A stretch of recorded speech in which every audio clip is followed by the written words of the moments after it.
What if I told you?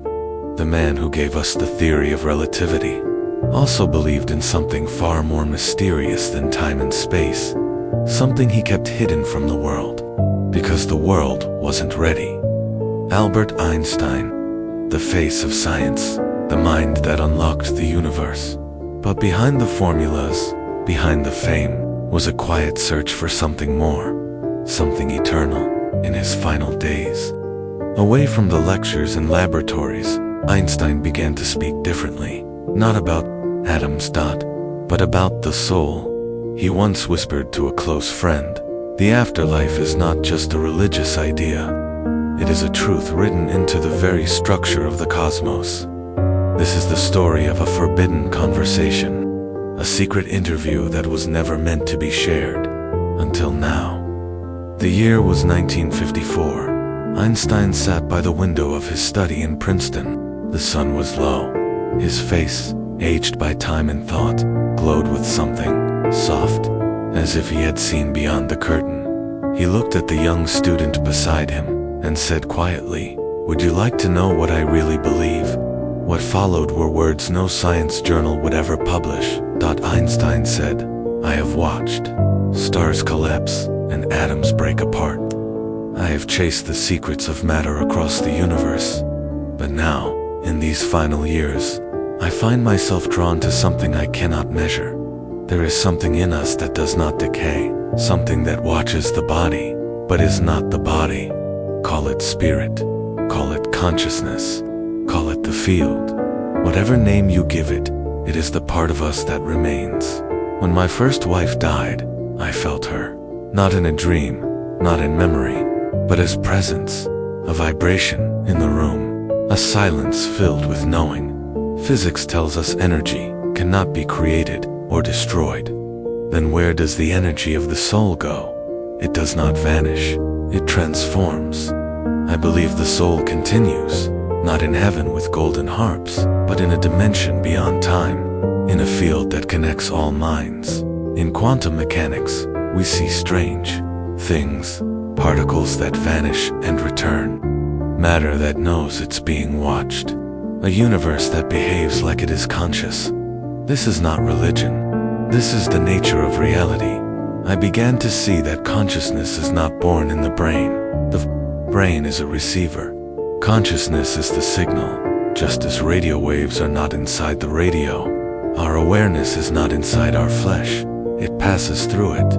So when the body dies, the signal continues. The receiver is gone, but the song still plays. He paused.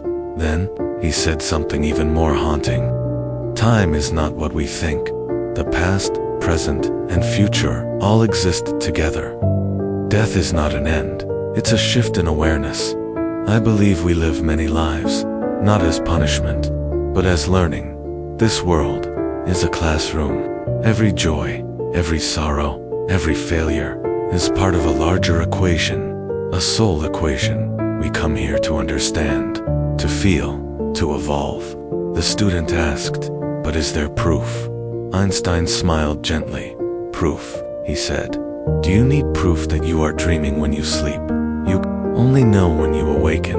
So it is with death. When the soul leaves the body, it remembers."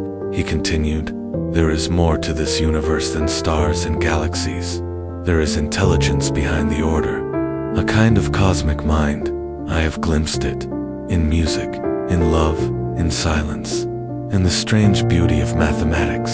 It speaks, not in words, but in harmony." He leaned forward. "You must understand this. We are not alone. The soul does not walk blindly into the dark. There are guides, there are realms, there are trials, yes, but also healing. The afterlife is not a place of judgment. It is a mirror.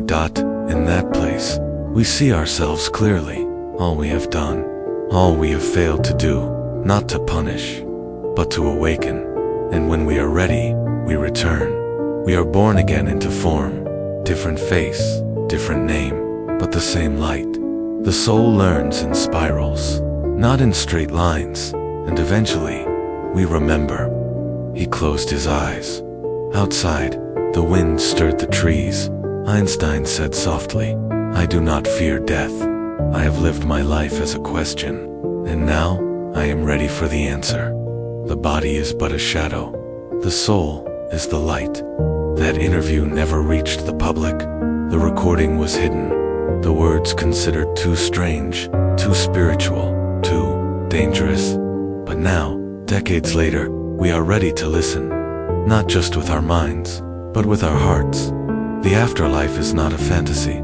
It is a natural continuation, a return to source, and as Einstein believed, the soul is the final formula, the one equation that explains all others, and it cannot be erased. So when you look at the stars tonight, remember what he said, we are made of the same light, and light never dies.